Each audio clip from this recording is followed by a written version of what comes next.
if I didn't like the person because of one reason or another, whether, hey, I don't like their personality, they're not a good fit. I don't think they do well in the field. They didn't catch on to certain things. Um, Andy, my manager, was like, I don't care. They're going to be on your team. We have to keep recruiting so we can get the assistant managers at the time. He wanted them promoted out. And I'm like, yeah, I understand that, but I don't think they're going to do good. And I don't think they're going to last long. He said, I don't care. They're going to be on your team.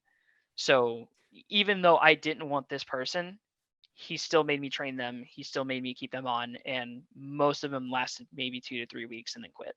In the slave circle, I said you would likely get hired by Devilcorp companies as long as you have a resume and a pulse.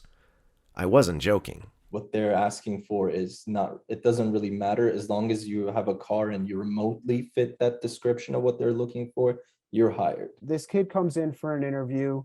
Well, definitely a weird guy. Definitely unique, interesting. All the red flags in the world to not hire the guy.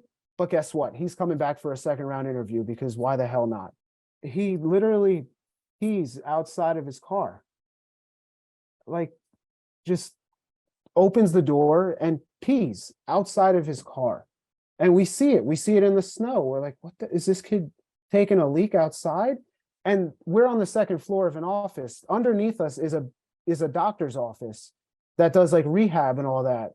So there's probably 15, 20 people probably watching this guy. It probably gives him a terrible recommendation, like don't hire the guy. But at the time, there were 4 of us in the office. So we'll hire whoever we can to build up the office. He took a second leak his first day. So I go into his office. I'm like, dude, this kid's taking a leak outside of his car again. Like, we can't work with this guy. Like, this is crazy. People should have been fired that were not fired. We had quite a few people who came to our office that if you were in any other job, you'd been fired. Things like were caught with evidence of like deliberately lying to customers, deliberately manipulating the numbers to make sales. Things like going out to the field, but then just driving home and like staying there the whole day and that kind of stuff. And we, had evidence of like, well, this is happening and you're lying.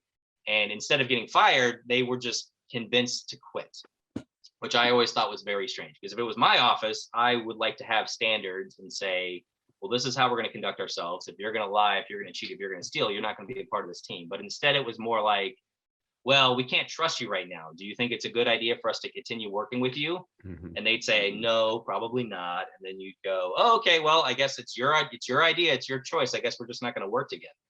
And I talked to my boss about this a lot. I was like, why are we doing this? It just doesn't seem honest. And his answer was always like, well, it's about reviews.